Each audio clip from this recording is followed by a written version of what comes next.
Hello and welcome to the Ice Guys. This is the show that takes you into the world of the National Hockey League. Every game, every day, from a betting perspective. With pro sports handicappers, Ian Cameron, Alex B. Smith, and various guests from the world of hockey and sports betting.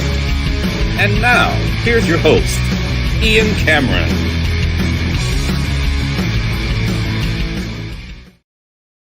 Welcome to the Ice Guys, Sunday, March 29th. Ian Cameron, Alex B. Smith with you, ready to break down the Sunday NHL slate. We've got a pretty mid-sized card, that you could say. 6 games on tap, 6-pack, Sunday 6-pack in NHL action. We'll get to that, obviously, in just a moment. But first, as we always do, we recap a busy, loaded Saturday in NHL action.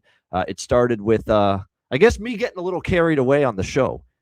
Getting so excited about how the Ottawa Senators started that game against the Tampa Bay Lightning, up 2-0, and then it was all downhill from there for Ottawa. But give Tampa Bay credit, slow start for them, but they erase a 2-0 deficit, and they come back and beat the Ottawa Senators by a score of 4-2 in that game. And you could clearly see, because I really started to hone in on watching that game after we got off the air and finished the show yesterday, that you can see that all the defensemen being out is a problem for them.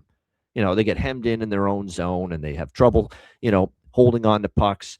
They have harder time, the power play was an issue without, their 2 best quarterbacks. When you're talking about Jake Sanderson and Thomas Chabot both being out, and you could definitely see it was impacting them quite a bit. They got off to that great start, but weren't able to sustain it. Tampa Bay comes back, gets a 4-2 win. And for Ottawa, costly loss because every point matters for them. But they did get a little help on the out-of-town scoreboard with some of the other games that took place.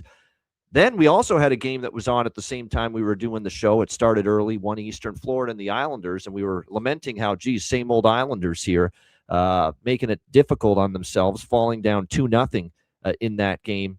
But as we got off the air, Alex and I, we started talking. We said, I think we might bet this first goal, second period here for the New York Islanders. And boy, what a good decision that was, because they scored the 1 to get back in at 2-1. And then they didn't look back from there, taking over the game in the second period. 5 unanswered goals for the New York Islanders, and then a scoreless third period. So they put it on cruise control, and they end up rolling to a 40. That was the shots, 40-21. 5-2 victory for the New York Islanders, but 40-21 ended up being the shots on goal for the New York Islanders in that game. I would love to know, after being down 2-0 after the first period, just what in the hell Patrick Waugh said, because 24-5 were the shots on goal in the second period for the Islanders. You could tell he had something to say. There's no doubt. We called that. Yeah. We called that perfectly as we got off the air. We both said, Waugh's gonna flip his shit, and they have to score first. Did not expect them to just absolutely blitz them in that second period, though. Yeah, absolutely. And they came out storming. Patrick Waugh clearly, ripped a can of or sheet of paint off the wall, whatever you want to call it. And 5-2, it was the victory in favor of the Islanders, and they get a big 2 points with that win. And so does the Edmonton Oilers, who now, beating Anaheim in regulation, have now made this a bit of a Pacific Division race now, because there's now only 3 points behind the Anaheim Ducks, and there is still time for Edmonton to maybe catch Anaheim. It's not going to be easy. We've just got a little over 2 weeks left, less than 10 games left for all these teams, but Anaheim still has control of their own destiny moving forward. But still, that was a must for Edmonton. If they had any chance of overtaking the Anaheim Ducks for the division, they had to beat them in regulation yesterday, and they did. So credit to the Oilers, 4-2, getting the win over the Anaheim Ducks in that one. Very, very disappointing game from Columbus, and not just because I had the team total, which obviously didn't hit, but 3-2 loss to the San Jose Sharks, who'd been scuffling, who'd been stumbling. And it was a game where Rick Bowness said, we didn't have our legs. And, he's not the first coach that said that after the postgame. In the post-game press conference yesterday. Well, another coach actually said that later on in the night. So it's been a familiar refrain with all the games that these teams are playing in such a condensed period of time. But the Sharks find a way to beat the Columbus Blue Jackets 3-2. And not much of an easy turnaround for Columbus either. They got to get back on the horse. They are still holding on to that second wild card spot, but just barely. Again, they got some help from other teams, with Detroit losing, Pittsburgh losing.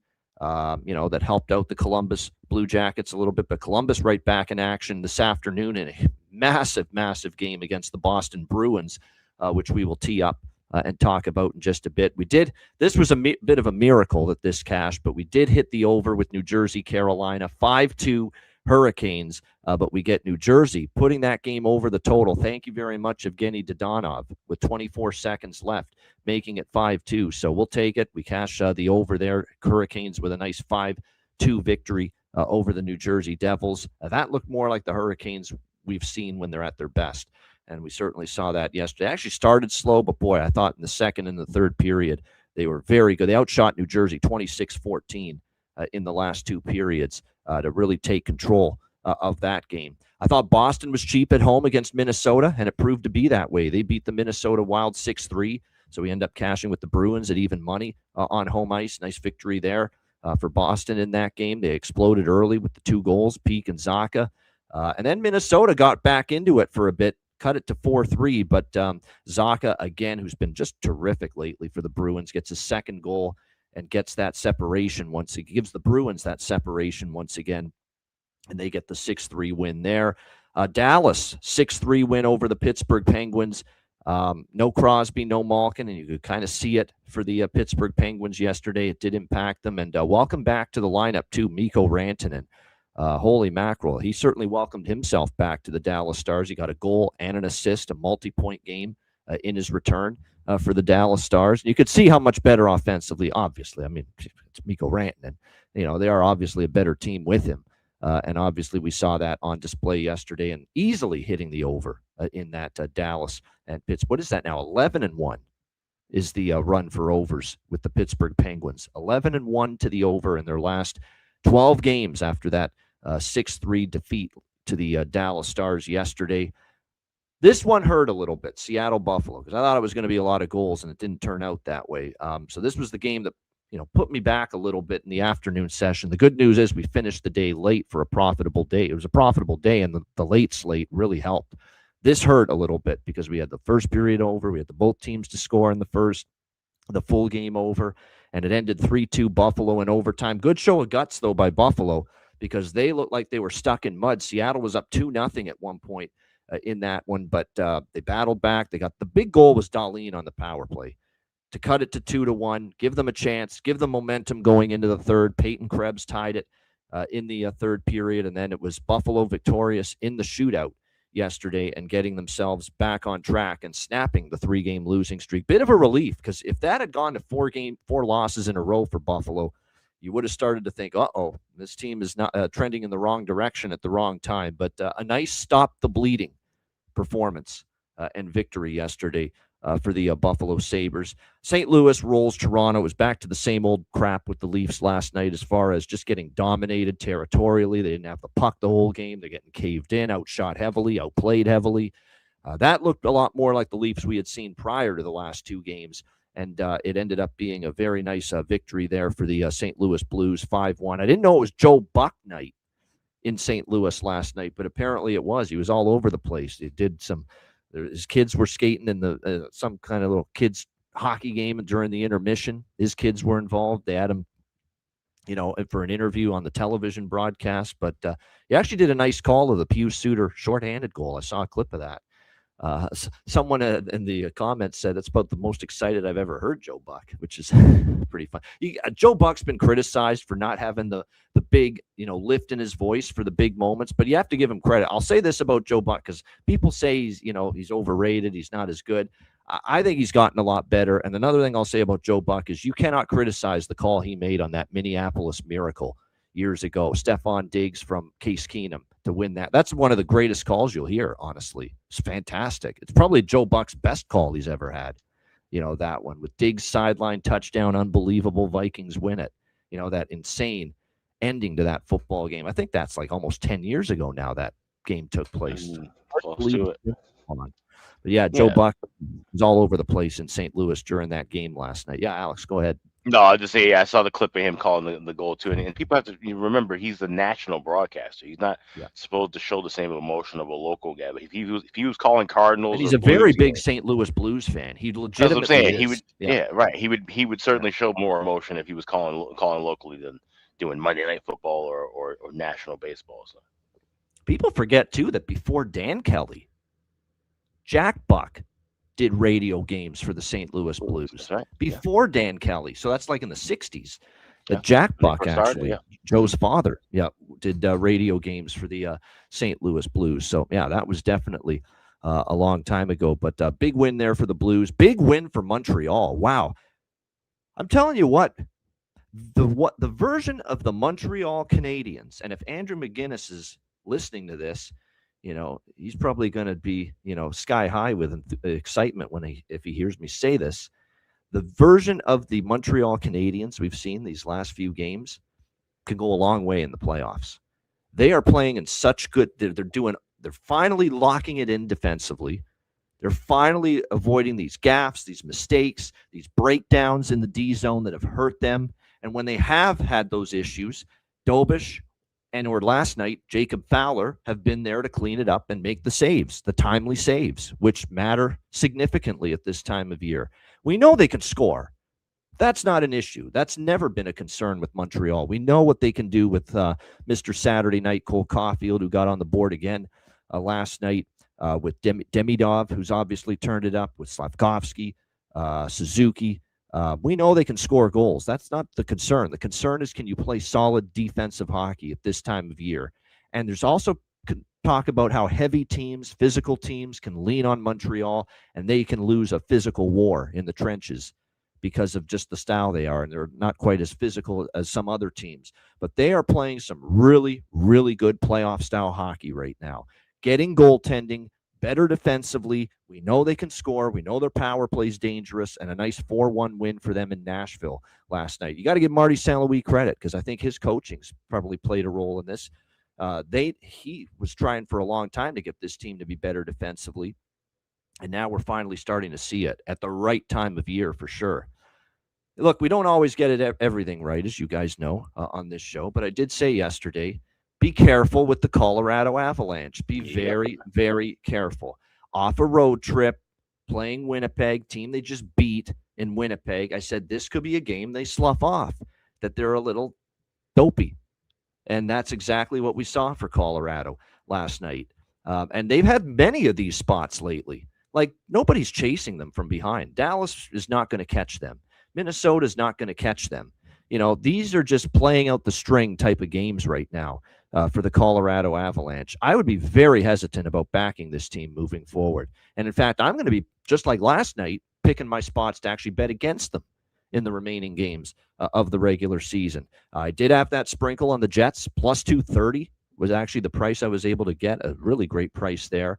And I know, Alex, you mentioned it on the show. I jumped on it too. The Winnipeg first goal, first period. That was plus 180. That was a great price on that. And they scored the first goal of that game. So I just felt it.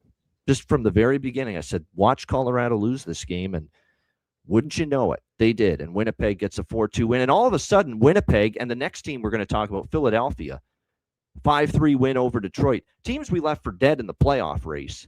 The Jets are 3 points out now. The Flyers are 3 points out. Rick Tocchet and the Flyers just won't go away.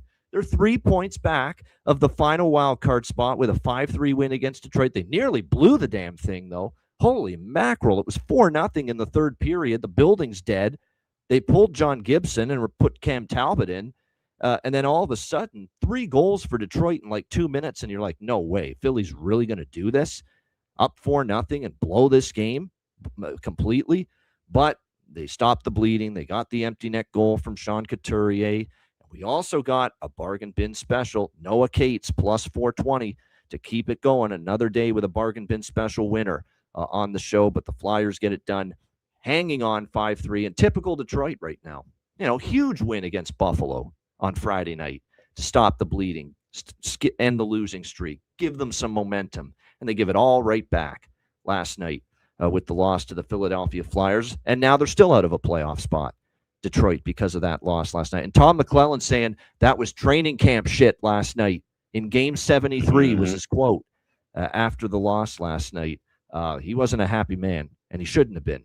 That's not how you. That's inexplicable. That's unfathomable. You could beat Buffalo, come back home like that, and be that poor for 2.5 periods last night on a national TV game too, ABC. So Tom McClellan not happy, Alex, but that's been Detroit all year. Like, we can't even be shocked anymore. Right. This is who they are. And it says a lot too that, okay, Talbot was healthy enough to dress, didn't start, and still ends up getting into the game. It just tells you a lot of, once again, like I said, the question marks in goal and the question marks defensively for this Detroit team, and even question marks offensively. Consistent offense has been a struggle, especially when there's no Dylan Larkin around. Patrick Kane, he scored the goal one night, can't find him at the telescope the next. Emmett Finney, some of these younger guys who we like with cash with bargain bins, but for them to consistently get on the score sheet has been tough for them. And so when you have all of those issues combined, then you find yourself, like you said, on that fence outside of the playoff picture. 100%. Yeah, absolutely no argument. Like, that's what we've seen all year here from this Detroit Red Wings team. Just maddeningly inconsistent. And we saw it again. Tom McClellan saying, we basically brought a training camp, performance into Game 73 last night. So, not good. Wasn't happy. Now we'll see if Detroit responds to this from their coach next game. They've got 2 of those 9 games against Philly down the stretch. So I know, which could be huge games, massive, especially if both are still in the mix. Speaking of a team that didn't show up, DJ Smith's LA Kings. Oh my God, were they bad last night? 6-2 loss to the Utah Mammoth. I know Jonathan was there watching the monstrosity unfold. It was pretty rough. We were up, but happy for me. Utah money line over easily, flying over the total. 6-2 yesterday. It was a rough game. They looked out of it. I like Jim Fox's honesty. Jim Fox is great on the television, by the way, for the LA Kings. And he said, they were bad from the beginning. They were just off right from the very start. It didn't sugarcoat. It's just bad. And Jim doesn't usually go that in on the Kings when they have a rough game. He did last night. It was nice to hear that. And he was right. It was just a terrible game from the LA Kings last night. Imagine playing that way when you see what's going on around you. You're only 1 point out. You have a chance to get your foot in a playoff spot, and that's the way you play last night against the Utah Mammoth. But that's the LA Kings season right there. It's a perfect symbol of it. You have a chance to make something of yourself, and you shit the damn bed. It's basically been what the LA Kings have done. They couldn't handle that speed as 100%. Utah looked much faster. They looked like they were skating in quicksand, the LA Kings, compared to the Utah Mammoth last night. But Utah dominant, 6-2 win there. It's now officially, after seeing this game last night, Alex, it's officially bet team totals over against Vancouver every night for me, especially if it's going to be 3.5. I mean, when Calgary's putting a touchdown on the board against you, you've got some serious freaking issues defensively. 7-3 for the Calgary Flames. No, that was not the Calgary Stampeders and BC Lions. That was the Calgary Flames and the Vancouver Canucks. A touchdown for Calgary, only a field goal for Vancouver. 7-3 victory for the Flames in that game. Lankinen gets pulled. Tolopilo comes in. Topo Gigio, he gives up 4 as well last night. And like I said, it was Vancouver's ghastly defensively right now. So team total over against Vancouver is going to continue to be the standard operating procedure, most likely for me moving forward. But 7-3 win for Calgary. And yes, it delivered the goods. We were hoping it was going to be great, and it was. The Devin Cooley interview on After Hours, Hockey Night in Canada, it was great. It was great. So it's on YouTube. They always post them there. Make sure you check it out. It was fantastic. And then the game that almost drove me to drink to end the night, Washington and Vegas. Washington came out strong. Vegas flat as a pancake. Actually, I shouldn't say that. Vegas actually had more shots, but Washington was defending pretty well, and Logan Thompson was terrific throughout that game for the most part. And then Washington goes up 3-0. Again, the issues persist for Vegas. They can't get a consistent save. They just can't right now from Aiden Hill and Akira Schmid. And Washington's up 3-0. This building is silent. They're in total control. And then I'm just livid from what I saw next. Washington's on the power play, up 3-0. They could really put the dagger in this team. And wouldn't you know it, they give up not 1, but 2 short-handed goals on the same fucking power play. The same one. They give up 2 shorties, one to Nick Dowd. We missed that, betting Nick Dowd to score against his old team. But he scored for Vegas, and Rasmus Andersson made them look silly. on the shorthanded goal he scored. And at that moment, when they cut it to 3-2 with those shorthanded goals, I'm like, we're toast here with Washington. I said, that's a total momentum killer for them. And Vegas, the building's going. Vegas is starting to really control the flow again. And then they tie it right before the end of the second period, minutes later with Eichel.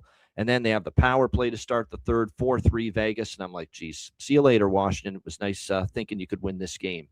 And I just kept playing it over in my mind. God, you gave up those two shorthanded goals on the same power play. But it shows you the plight of Vegas right now. They can't close. They can't finish.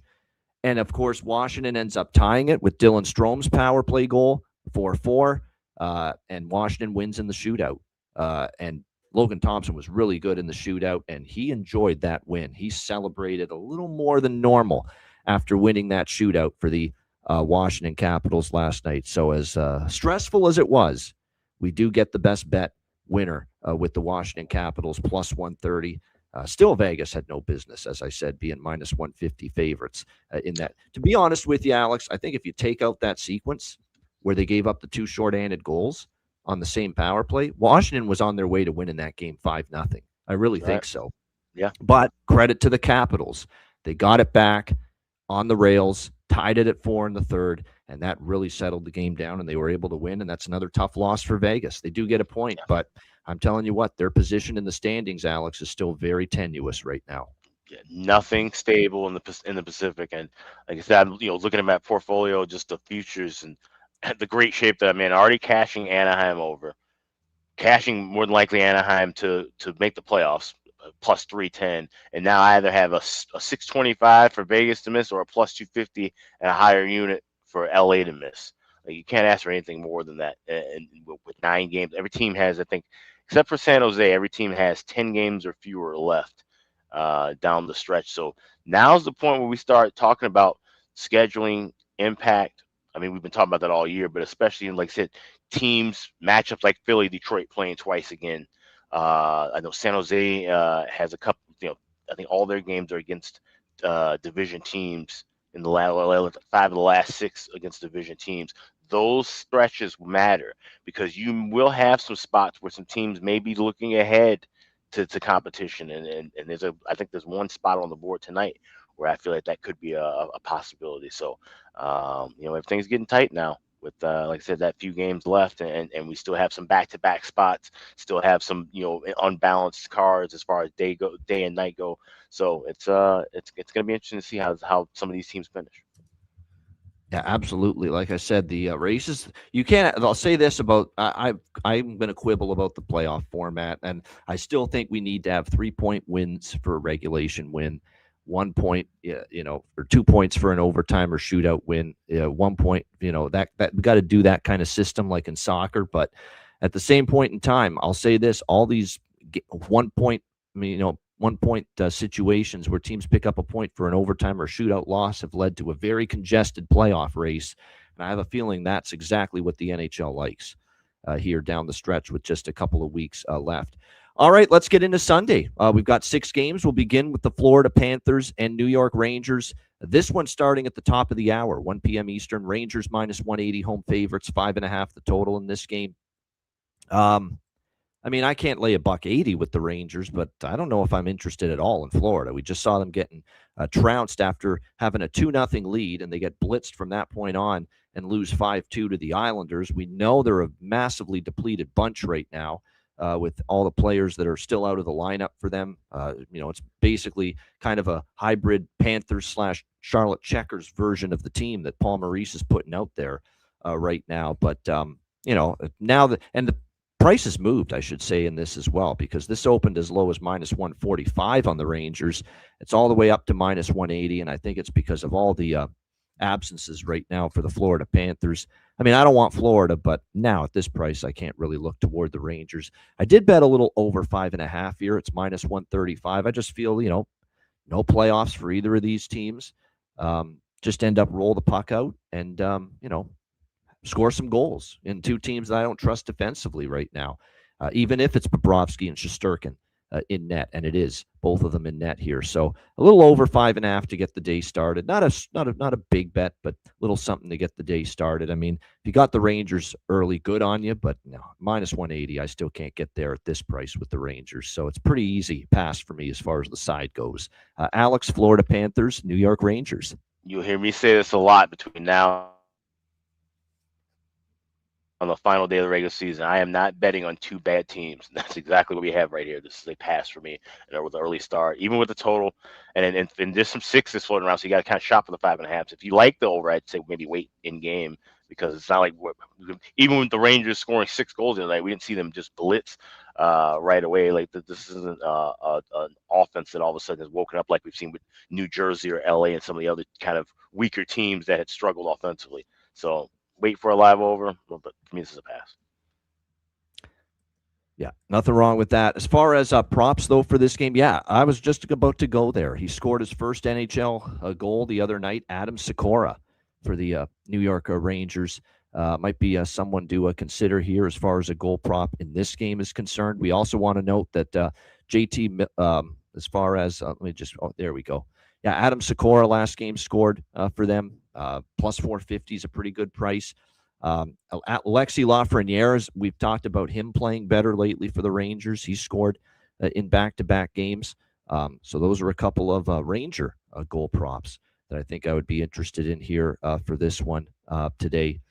That's about it. I don't know if I'm going to get involved with Florida. Their lineup's all over the place. But I would say for the New York Rangers, Sikora and Lafreniere, I'm interested as far as goal props. That's the only real early afternoon game today. The next set of games are all at 5 p.m. Eastern. So the next 3 games, they're all at 5 o'clock Eastern today. We got Montreal and Carolina. Carolina minus 170, home favorites. The total sitting at 6.5 here across the board. I'm rolling the dice with Les Habitants at plus 150 in this game. It's back-to-back for both teams. Carolina played, obviously, yesterday at home. Now, Montreal had to travel from Nashville to Carolina. That's a little bit of a disadvantage. But Carolina also played yesterday, obviously against New Jersey. Got the job done 5-2. Montreal off the 4-1 win in Nashville. But I like Montreal's form right now, getting a price like this. And, it's not like Carolina is playing with utmost, I don't want urgency, yes, because of their position. Like, they're home and cool. They're going to win the Metro. They're going to clinch at some point. There's not as much, game-to-game intensity and pressure at the moment for this Carolina team, whereas Montreal still hasn't clinched anything. This has been a nice little win streak they've put together, the Canadiens, but they still haven't clinched anything yet. So they've still got to put 2 points in the bank as often as possible down the stretch. I love what I'm seeing from Jakub Dobeš. He's going to get the start here on the back-to-back after Fowler got the Nashville game yesterday. He has given up 2 goals or less in 4 straight games for the Habs. 2 goals or less in 5 of the last 6, going back even further. Nice solid 5-2 in his last 7 starts as well. So this has been a pretty solid, consistent run right now that Dobeš has been in net, and we got Freddie Anderson here on the other side. So, like I said, I like Montreal here. Sunday unders are why I'm not betting over here. Plus, I like the way Dobeš has been playing lately for the Montreal Canadiens. So, I'm not totally convinced this is going to be a light up the scoreboard game for the Carolina Hurricanes in this game. Obviously, you're going to see Freddie Anderson today after Brandon Bussey started the game against New Jersey. So I'm going to go Montreal, though, plus 150 money line, and I'll split it with the team total for the Habs, which is over 2.5 here at minus 122 in this game, thinking they could hit the 3-goal mark here against sometimes unsteady Freddie Anderson for the Carolina Hurricanes. Alex, what do you think here? Montreal, Carolina. Yeah, this is one of 2 games where I have the dog and the draw. It's a little sprinkle of Montreal, but I like the draw here. I grabbed plus 340 early this morning. And, depending on how things shake out with this Atlantic and wild card kind of combo race, this could be a first-round matchup. We could see Carolina possibly taking on the Habs. And I'm curious to know at this point, now I'll ask you, too, we're talking about how great the Habs have played and how they've looked. Who gets the net in game 1 of round 1 for the Habs? I think they would start with Dobeš first, because Dobeš has played a little more games in the NHL level than Fowler. But they know that if there was a stumble in the playoffs for Dobish, Fowler would get the chance. Yeah. But I think they start with Dobish. I really do, Yeah. especially because he's playing really well at the moment. Yeah. So this is an interesting game, and I think this game could have more of a playoff-like feel, a little bit of a tighter game. And like I said, earlier start, wouldn't be looking at overs here. I'd be leaning toward it under, but I like the Habs at plus 150, but I also have that draw price at plus 340 over at BetOnline. Yeah, I agree. I think that's worth a shot. As far as goal props here, I like Oliver Kapanen scored against Carolina. I think it was the last game, actually, against them when they played in Montreal just recently. So I'm back on the Oliver Kapanen Express. Jackson Blake for Carolina. Ivan Demidov for Montreal because he started to heat up as far as goal scoring is concerned. And absolutely, we got to look at 3 different players that are on multi-game goal streaks going into this game. They're all for Carolina. Nikolai Ehlers, goals in 3 straight. The captain, Jordan Staal, has goals in 2 straight and 3 of the last 5. And you can get almost plus 400 for him to score. And Shane Gostisbehere has actually scored in back-to-back games from the blue line for the Carolina Hurricanes. So those are some props that I'm definitely going to be sprinkling something on here as well. Again, Ehlers, Staal, Gostisbehere, all of them for the Hurricanes on multi-game goal-scoring streaks. Entering this game this afternoon. All right, another afternoon game. We've got the Nashville Predators taking on the Tampa Bay Lightning. Tampa Bay minus 200 home favorites. Total here sitting at 6.5 across the board. Tampa Bay thought maybe they'd be making some inroads in the battle for first place in the Atlantic Division between them and the Buffalo Sabres. But Buffalo was able to get the overtime or shootout win rather against the Seattle Kraken. So Tampa Bay with their win against Ottawa still does not gain ground on the Sabres. They stay 2 points back of the first place Buffalo Sabres, but Tampa Bay does still have 2 games in hand on Buffalo in the race for first in the Atlantic. So keep that in mind. As far as this game goes, it's obviously back-to-back for both teams. Nashville lost 4-1 at home last night to Montreal, and they got to travel to Tampa, whereas Tampa Bay played a very early afternoon game yesterday at home against Ottawa. They don't have to travel. So obviously that means you're going to see a little bit of an advantage for Tampa because they got the day game last night for sure. We're going to have to, and what's impressive about Tampa is Ottawa's playing yesterday's game, even with the injuries on the blue line. Ottawa's playing with great intensity, focus, urgency, trying to get into the playoffs. And Tampa, without Nikita Kucherov, without Nick Paul, who were late scratches yesterday, and of course Victor Hedman's still out, they were able to come back from 2-0 down and beat Ottawa 4-2 yesterday. We'll see if Kucherov and Paul are back. We'll see who's in net. You would think, because of how it sets up, that last night or yesterday afternoon for Tampa, we did see obviously Andrei Vasilevsky in net. And then for Nashville last night, we saw Jussi Saros get the start against Montreal. Does that mean we have Justus Annunen for Nashville today in the back-to-back? And more importantly, for my purposes of what I'm looking at in this game, does this mean we see Jonas Johansson for the Tampa Bay Lightning in net for this game?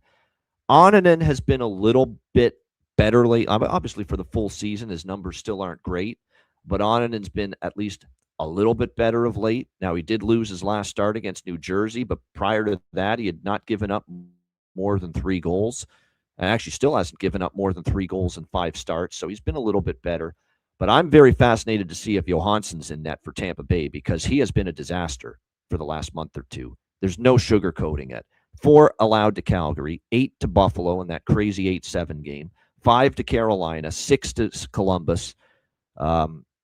It's been pretty consistently miserable for him going back to the beginning of 2026 when he's been in net for the Tampa Bay Lightning. So this is a check the Patreon page game. Check it later. We'll have the bets posted, the daily betting card for Sunday, as usual, on the Patreon page for Patreon members later. But if it's Johansson, give me Nashville. Give me Nashville team total over for sure. And probably may look at some kind of over bifecta, but more so slanted toward Nashville. I think Nashville could be live here, especially if Johansson's in net. Coming off a loss, stop the bleeding. They've lost a couple in a row now to the Devils and the Habs as they barely hang on to this final wild card spot. So, yeah, this is the Nashville and money line and team total over for certainty will be bets for me if Jonas Johansson's in net for Tampa Bay. Alex, what do you think here? Predators Lightning. Yeah, I would have a little bit of that Preds team total over pregame, and then I would look to add the over bifecta in game once we get confirmation. But I do believe we will see a battle of the backups here, and it should be a bit of a goal fest. And like you said, Annunen has gotten a little bit better in form, but he still can struggle against anybody, especially Tampa team if they have Paul and Kucherov back. And then when you look at Jonas Johansson, who, I mean, he's been a bum forever, and he's playing like such. So he did have those couple really good starts, that nice little run at the beginning of the year, but it didn't last. It didn't last. Yeah, right. I mean, that's the thing. Yeah, he'd give you 3 good games and about 20 mediocre ones, and that's his job as a backup. Like he's not supposed. You're not expecting him to steal games for you. He's a different kind of backup. He's the guy who's literally there to give Vasilevsky rest. Okay, because otherwise Vasilevsky would say, "Give me all 82 games." So there's a reason why he's their backup in Tampa Bay and nowhere else. And like I said, this is not really a spot where I'd be looking to back him as a minus 200 favorite for sure. So check the Patreon, but more than likely will be over by fact the in game, even if it is those two. I'm not gonna 6.5. I think we could wait enough and give maybe a 6 potentially. Yeah, you could definitely see if you can take your chances that we get a couple minutes at the beginning without a goal, get better number and better price during the game. Jake Gensel on a 3-game goal-scoring streak right now for the Tampa Bay Lightning, worth noting. That's something to point out. As far as Nashville, when it comes to the props on the Nashville side of the equation, we've really talked about Matthew Wood quite a bit, just because he's been pretty solid in that second line role. Obviously, there's Evangelista, O'Reilly, Otto Parts, and Steven Stamkos on the top line have been pretty solid for them. But I always look toward, just from a value standpoint, find that there's a little more with Matthew Wood. Again, we'll have to wait and see on the Tampa lineup, because right now we have to see if Kucherov and Paul are going to be back. They're only day-to-day. So while they didn't play yesterday, there is still a chance they might suit up for them this afternoon here against Nashville. So we'll have to wait and see on that. But before locking in any Tampa Bay props, because their lineup configuration will change if Kucherov and or Paul are playing today. Jonathan mentioning, too, a thing that is worth mentioning, if it is Johansson in net, Roman Josi, 3 goals in 4 games versus Jonas Johansson. So that is definitely something to keep in mind. I'll probably have to get in on that if it is Johansson. With numbers like that, 3 goals in 4 games, maybe a Roman Josi day to find the back of the net here for the Nashville Predators. All right, Boston Bruins, Columbus Blue Jackets. I love games like this at this time of year. A playoff game in March is what I call it. It is a massive 2 points on the line for both of these teams. The Bruins in the first wild card spot. The Jackets hanging on with the second wild card spot right now. We've got Columbus minus 160, home favorites, 6 the total in this game. 3-2 loss for San Jose yesterday. Meanwhile, Boston off a 6-3 win against the Minnesota Wild. So you got the Jackets off a frustrating loss. You got Boston off a feel-good win at home against Minnesota. And normally in a back-to-back with comparable teams, I want the team off a loss, not the team off a win. So I'm leaning Columbus, but do you love the price, minus 160? I don't really love it at that price. And Rick Bowness said it after the game yesterday. He said we made mental mistakes, we made physical mistakes, and we didn't have our legs. And you know who else said that? I forgot to mention it in the recap. DJ Smith. He said the exact same thing for LA. We didn't have our legs. Gee, I wonder why all these coaches are saying that. I really wonder why that is. We don't have our legs right now. Could it be this fucking condensed schedule in an Olympic year? Could it be the fact that you've been jamming this schedule down these teams' throats like with a shoehorn and all these games in just such a short period of time? Maybe that has something to do with what everybody wanted, right? That's what everybody wanted. Yeah, we did, and we didn't have our legs has become. And I've heard it actually. I think I heard another coach earlier this week say it too. And look, I mean, that's you're seeing it. You're right. These teams have just played so much hockey, and they've crammed these games into such a condensed period of time that it's really affecting physically, how these teams are performing right now on the ice. Just wait till the season starts September 29th next year, and they go to 84 games instead of 82. Yeah, exactly. More games, not less. Yeah, but. That the one positive about that is that, at least we're lessening the number of preseason games. That I can live with. That I can certainly live with. But like I said, that's a debate for another day, that they're going to start the season earlier, but they're adding games. That's the thing. they're adding games. It looks like 84. The Kings don't have their legs because they are not good. That could be it, too. That could be it because, like I said, the Kings haven't exactly been one of the faster teams in the NHL for much of the season. But anyway, getting back to Boston, Columbus, I'll look for Columbus in game, maybe if they're trailing. But I don't feel great about taking them pregame at minus 160. Boston is a different team on the road, though. We have talked about that. There's just been a team that's had their issues on the. That being said, earlier this week, they got one of their bigger and better road wins in quite some time when they beat the Buffalo Sabres on Wednesday night. So maybe they can build on that. I'm on the draw. It's the only thing I've got pregame here in this one. I think it's a good draw spot. I expect a good, competitive, tight game. I actually lean to this under a little bit because I think Boston might looks to clamp things down. The only concern with the under is Korpisalo. Could it be him in net? But the thing with Korpisalo is before we start thinking, Korpisalo, he's not playing like Swayman is right now.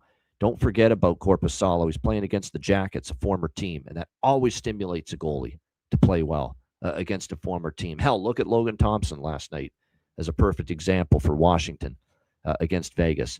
Korpisalo will want to play well if he is in net here for the Boston Bruins this afternoon against his old team. So I still think it's going to be kind of a cagey, lower scoring affair, but I'm on the draw. I think we've got overtime potential here. Alex, what do you think here? Bruins, Blue Jackets. I grabbed plus 335 with the draw this morning. Like I said, this definitely fits in the draw season requirements. And when you look at Korpisalo's numbers against his old team, not that great. 3 starts, 1 and 2, a 4.19 goals against, and an 872 save percentage. So wow. He has not been so much Logan Thompson versus Vegas necessarily in that aspect, but I still think that this could be, because it's like I said, it's going to be a playoff game. That being said, I'll just interject with one thing. The most recent start for Korpisalo against Columbus, it was actually this season.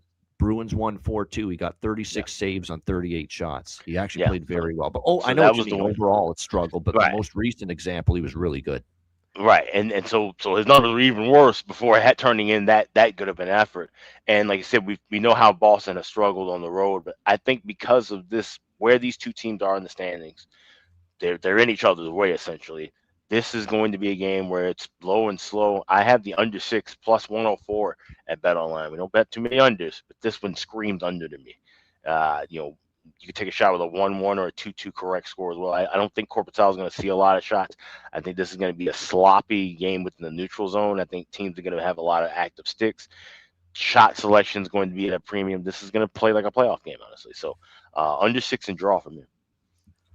Plus, I listened to the Rick Bowness press conference where he said we didn't have our legs. You know what he also said, too? We just made mistakes, and when you don't have your legs, you know what you have to do? You have to simplify. You know what a simplify is? The translation of when a coach in the NHL says simplify? Yeah, play tighter, play structured, low and slow, as Alex would say when you focus say on defense first. Yeah. And we know Bowness is a defensive-first coach still, so there will always be that onus where if you struggle, clean things up on the defensive end first. Yeah, so I think it could end up being that kind of a game here this afternoon. And Boston, by the way, 5 of their last 10 games have gone past regulation. And Jonathan with some good stats here with Korpisalo, gone to overtime in each of his last 2 games. Boston's gone to overtime in 6 of 10. Greaves has gone to overtime in 3 of his last 7, and 5 of his last 7 have been 1-goal games. So there you go. And yes, it should be Greaves for the Blue Jackets. I would expect that because it was Merzlikins yesterday. Against San Jose. Can't blame Merzlikins, though. Merzlikins was really good. It could have been worse. 38-20 at one point were the shots for San Jose. That was the team. You don't blame Merzlikins for that loss. You blame the team. They just didn't play well enough against the San Jose Sharks yesterday. As far as goal props, I mean, Charlie Coyle, yes, former Bruin. Have to look in that direction. It could be a Charlie Coyle day. I'm also going to sprinkle on Sillinger's been good lately. And Zacha and Arvidsson for Boston, who have both scored in back-to-back games for the Bruins. So those are some goal props that I'm going to look at. I don't expect goals in bunches here, but there's still some good goal prop bets with value here in this one. All right, so that's the last of the afternoon games. The last 2 games on this slate are both night games. We've got Chicago, New Jersey.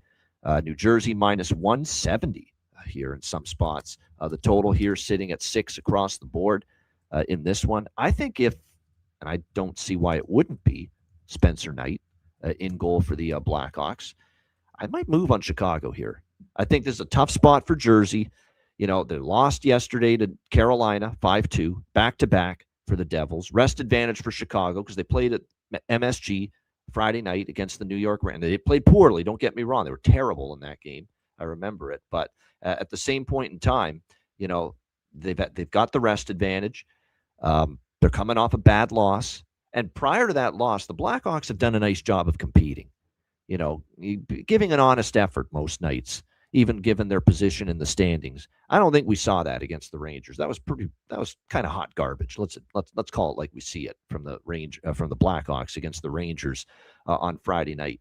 I would expect a little bit better here from the Blackhawks in this game. I think Jonathan with the first goal, first period, it makes sense catching the Devils back off the road, a back-to-back spot for New Jersey as well. I like that look. First goal, first period, and a little bit on that Blackhawks money line, plus 150 as well. I'm going to sprinkle on over 6 because it could be pond hockey waiting to happen to these two teams, both out of the playoffs playing for exercise. But I'm just a sprinkle pregame on the over and wait to see if this gets down to 5.5 in-game. I'll add a little bit more to it if that's the case. So that's kind of what I'm looking at here. I just think Jersey in this spot, minus 170, regardless of the opponent being Chicago, is kind of crazy. Even though they've been playing a little bit better and given the spot, right? You're off the road. It's on a back-to-back. Chicago had been competitive until that rough game against the Rangers. I think there is some value with Chicago here in this spot. Alex, what do you think here, Chicago, New Jersey? A lot to unpack with the Hawks here, and I'm just reading from following Ben Pope, Chicago Sun-Times writer and beat writer who follows the Hawks. A lot of things changing. Artem Lashunov out of the lineup, broke his hand against the Islanders on Tuesday. I'd imagine he's probably going to be done for the rest of the year at this point with that injury. So Kevin Korchinski's called up. He's only going to be on the third defensive pairing with Ethan Del Mastro. Anton Frondell will play center tonight. This will be his first time he's played center all year, but Blashill feels he's comfortable and ready. I mean, we've said it the first couple of games he's played. He looks like he's comfortable, like he belongs in the NHL right now. For an 18, 19-year-old kid to look that comfortable is a good sign.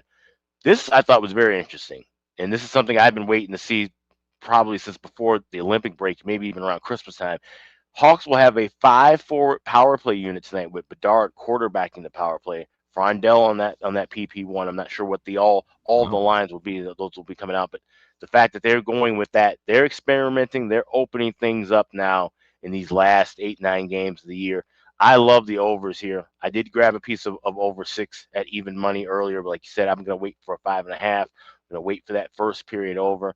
And I will dabble with a little piece of Hawks money line and Hawks first goal, first period. It will be Spencer Knight starting in that. That is confirmed. Like I said, catching New Jersey, off of what's been a really good run, but they're still out of it. I think this is going to be a fun game playing for exercise. There's at least 3 goal props I have in this one. One will be a bargain bin. But I like goals go both ways here, but I'm just going to wait, try and get a little better prices on those overs. Yeah, good stuff. Yeah, I agree. I think that there's goals in this game. And like I said, I think there's going to be a little bit in this spot of value with the Blackhawks here. Yeah, some changes with the lineup for the Blackhawks. That'll be interesting to see Frondell play center. And like I said, we'll see how he fares. And that's an interesting power play look because you don't have that defenseman quarterbacking it. You're going to have Bedard instead for Chicago. We'll see what that leads to as far as whether it improves production for this Blackhawks power play. I know New Jersey's owned them 9-1, and I think 7 straight times they've beaten Chicago, this New Jersey Devils team. But I think that has the chance at least to change tonight here in this one after the back-to-back losses to the Flyers and the Rangers. The rest advantage.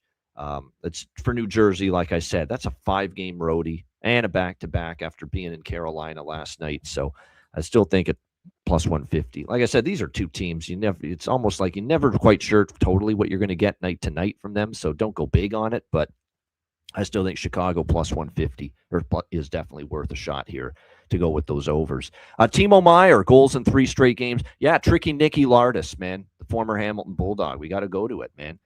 He scored last game, 3 of the last 5 games he scored. I'd see Jonathan posting in the chat that Nick Lardis has also scored the first goal in 3 of 4. So there you go at 12-1. Pretty good price with that. Frondell, plus 105 for a point.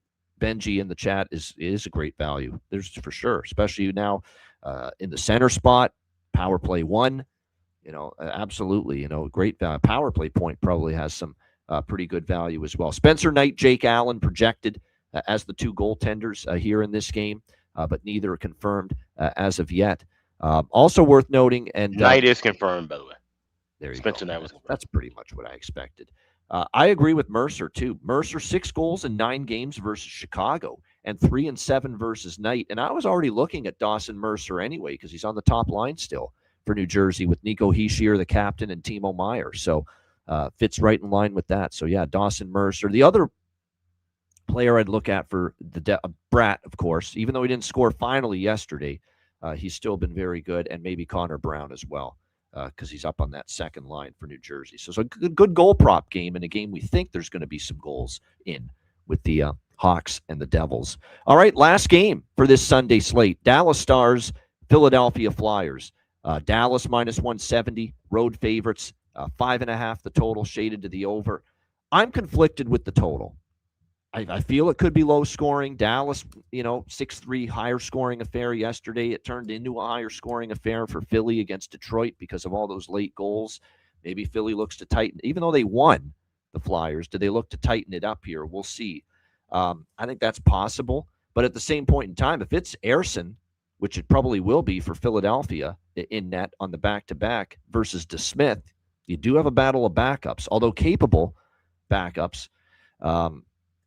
DeSmith in particular, though, has been pretty good. I'll say that for the Dallas Stars for the most part this year. Can he be that way again? We'll see. I think there was one start recently where there was a little bit of a hiccup for him. I think it was recently. Yeah, it was the Utah game. He gave up 5 goals March 16. But after that, he gave up 3 to Vegas. They lost, but he still only gave up 3 goals. And then he entered the game, I believe, in relief of Ottinger against New Jersey. And it gave up 1 goal in that game. But still, overall, DeSmith's been pretty good, and he has been one of the better backup goalies in the NHL this season. Meanwhile, Ersson, who really had a rough start to his season, but he's played a little bit better, too, of late. I'll give him that. Rangers, February 26th, he gave up just 2 goals. He only gave up a goal against Washington. He only gave up 3 goals to the Kings, and he gave up 1 goal against Chicago in his last start earlier this week. So Ersson has been a little bit better. So, yeah, I'm just staying off this total completely as far as I'm concerned. Yeah, but I do like the draw, though. That is going to be my one bet here pregame. I will get in on this draw. It's East versus West. Dallas, coming off the back-to-back for them against Pittsburgh. Philly on a back-to-back as well. This could be a game. I don't think there's going to be separation for either team in this game. I see it being a 1-goal game most of the way here between these two teams. Definitely think we could see overtime potential between these two teams here on the back-to-back. I don't think Dallas, like I said, is the Dallas is still trying to fend off Minnesota for second in the Central. That's their focus right now because they're probably not catching Colorado. So every point is still valuable. 2 of the last 5 meetings between these two teams have gone past regulation. And Philadelphia is still a team that's been flirting with overtime in so many games. They had 4 straight draw bets hit in the middle of March. And even though in the last 4, they've been draw-free, the Detroit game was flirting with overtime. The Columbus game where they lost 3-2, that almost got to overtime. So I do still like the draw and think we've got a shot with it here in this game. Final game, Alex, what do you think here? Dallas, Philadelphia. Yeah, I love this draw. This is a classic draw season spot. East versus West. Dallas team that can't really move, like I said, they continue to accumulate points and keep Minnesota at bay and try and lock up home ice. Philly, they need every point they can possibly get. And when you look at, as I mentioned about how, the schedule down the stretch, what teams are ahead of them. At Washington, home versus Detroit, and at the New York Islanders, the next 3 games ahead of them. All division foes, all teams within their wild card range. They need to take care of business. This could be one where it's a little bit of a, kind of wind down, foot not on the gas as heavy as it will be the next 3 games looking ahead. When you combine that with where Dallas is sitting, I feel like this is a game that, ends up being a back and forth battle and then kind of slows down and finds its way going past regulation. So plus 335, give me the draw. One of our goal prop favorites lately for Dallas, Sam Steele, is out. He won't play, but they did get Mikko Rantanen back obviously yesterday against Pittsburgh. And boy, what a return. 1 goal, 1 assist. Wyatt Johnston, Mikko Rantanen, Michael Bunting, the new look top line. So Michael Bunting, there's value. Whether he scores is a question, but there is value. I hate to unfortunately burst Jonathan's bubble, but he's put in the chat. It's a great stat. Nathan Bastian, 3 goals on 9 shots versus Sam Ersson. Nathan Bastian is out for this game tonight. He won't play, so sorry to do that to you. But there you go. No Nathan Bastian, unfortunately, tonight for the Dallas Stars in this one. He will not suit up. As far as Philadelphia, yeah, bumped up to the top line. Worth the look in my mind as far as a goal prop. And how do we not keep riding it with Noah Cates for the Philadelphia Flyers right now? Noah Cates has been very good lately. We cashed a goal prop with him last night. 2 straight games with a goal. 4 of the last 5 games he's scored. 5 of the last 10 games he's scored for Philadelphia. So, yeah, go back to the well with Noah Cates. And same thing with Couturier. It was an empty netter for Couturier against Detroit yesterday, but they all count. And if you bet a goal prop, even if it's an empty net goal, it still pays the same. So, yeah, Sean Couturier, 3 straight games with a goal for him entering tonight. So, there's some good bet. Like I said, bump, Cates, Couturier. I think if you sprinkle on all 3 of those players for the Flyers, you're going to have a chance to at least hit one. Hopefully more, but at least one of those 3 tonight. And Bunting does have value up on the top line for Dallas tonight. So a couple good prop value options here in this Dallas-Philadelphia game. Shout out to everyone in the chat at the like button. We appreciate it. Over 400 people on a Sunday. That always amazes me when we get this many people watching the Sunday show. It's just great to see. We thank every one of you for tuning in. Check out wizardsportspicks.com. Daily premium picks, long-term subscription passes available as well. I did the Beyond the Lines video on the YouTube channel, so check that out. Again, number 1 in the NHL and college basketball as the Elite 8 winds down today. MLB is now underway. NHL and NBA every day, so make sure you check it out. wizardsportspicks.com. And, of course, patreon.com/Ice Guys, just $10 per month. Goalie charts, totals charts, daily betting cards, sides, totals, player props posted each and every day on the Patreon page. We're not going to reveal the date because we like to do with the Patreon exclusive live betcast is reveal the date of the betcast, the day of the betcast. But I will give you a hint about our next Patreon exclusive live betcast without giving away the exact date. It will be this week. It will be this week. So stay tuned. We've got a betcast for our Patreon members coming up this week. Stay tuned. And we're looking forward to it for sure. So make sure you get on board. Patreon exclusive live betcast, our first of 4 coming up in the next month this week. So check it out. Get on board. We're almost at 400 Patreon members, and we thank you so much for that. $10 per month. Your membership goes a long way to supporting the show and keeping it going long term. $10 per month. Patreon.com/Ice Guys. And also check out the Ice Guys store, iceguys.myspreadshop.com. You have until midnight tonight Eastern Standard Time to save 20% on all your items and the orders. Just hit the redeem button at the homepage, add your items to your cart, and 20% will be taken off at checkout. So it's a great time to grab a t-shirt, grab a mug, grab a hoodie, grab a cap, grab a few things, and save 20% off until midnight tonight Eastern. That's over at iceguys.myspreadshop.com.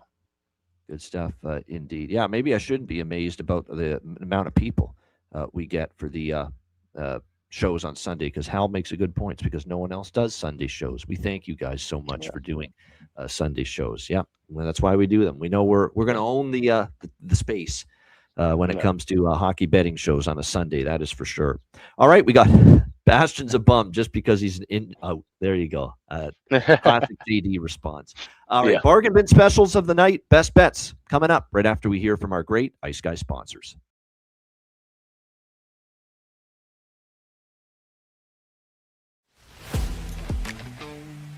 Wizard Sports Picks, featuring the finest handicappers in the universe. Sharp insights, trusted picks, and relentless results. We strive to help you become consistent winners. This is Wizard Sports Picks.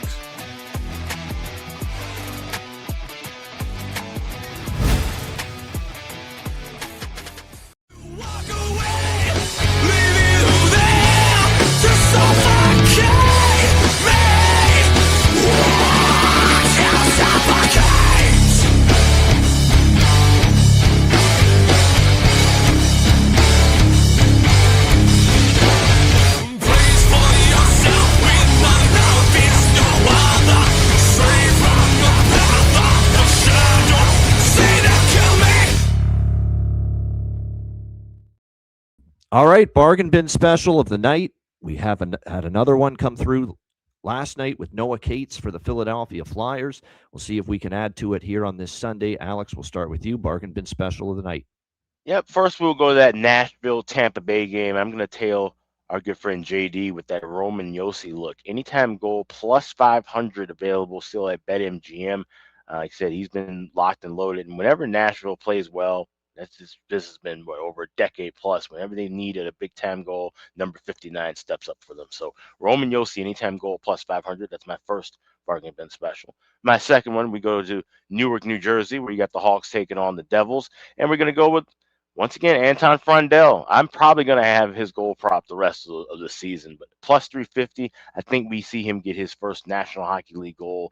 I like what Blashill's going to be doing, adding him to the power play, which is going to be a 5-forward unit. He's still skating on that top line. So Anton Frondell, anytime goal scorer, plus 350. That's my second bargain special tonight. All right, there we go. I like them. Both of them. Roman Yossi, Anton Frondell for Alex with bargain bin special of the night.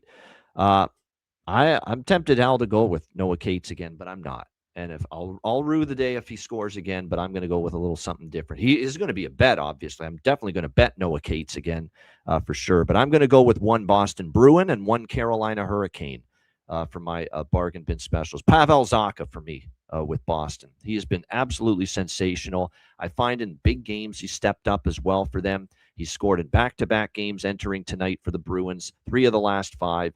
He's been one of their better goal scorers for the last month plus. And plus 330 is still a bargain bin worthy price somehow on Pavel Zacha. So Pavel Zacha, Boston, plus 330 for my first bargain bin special of the night. My second is going to be the captain of the Carolina Hurricanes, Jordan Staal, who has stepped up offensively, goals in back-to-back games, plus 400 for Jordan Staal to find the back of the net. So Pavel Zacha, Boston, plus 330, and Jordan Staal, Carolina, plus 400 for my bargain bin specials of the night for this Sunday NHL slate. All right, best bets. Alex, what do you got for best bet? Yeah, give me the Hawks first goal, first period, plus 165. Like I said, long trip from New Jersey. They've been, playing well, getting their offense rolling. I think this is going to be a up and down kind of a game. I could see the Hawks starting off with a goal first at plus 165. That's a great price. So Hawks to get the first goal in the first period is my Sunday best bet. Good stuff indeed. Best bet there. And by the way, 2-0 sweep for us, Alex, with best bet yesterday. You had Utah, LA, first period over. That sailed over. And, of course, I had the thrilling win with Washington in a shootout against Vegas last night. So 2-0 sweep with best bets yesterday. For me, for best bet, now, we don't know. I'm going to go ahead. I'm pretty sure. I'm pretty damn sure, I will say this. I'm pretty damn sure Jonas Johansson's going to be in net for Tampa Bay. Now, normally I like knowing this confirmed before going ahead with something, but I'm pretty sure it's going to be him. And even if it is Vasilevsky, he'd be playing on a back-to-back against a team that's going to be, I think, coming to play after a tough loss to Montreal, hanging on to that last spot. I think Nashville still brings a good effort. Not money line. We're going to play it safe. We're going to go with Nashville team total. Over 2.5, minus 118. Very reasonable price here. Nashville Predators, team total, over 2.5, minus 118. I think they get 3 goals here, especially if Jonas Johansson gets the nod in goal for the Tampa Bay Lightning. So we'll go with that for best bet. Nashville, team total, over 2.5, minus 118 for best bet. Shout out to everyone in the chat. Hit the like button. We appreciate it very much. And looking forward to this Sunday slate. Big games galore as well. Yeah, Porter Martone. Good call, Jonathan. Forgot to mention that.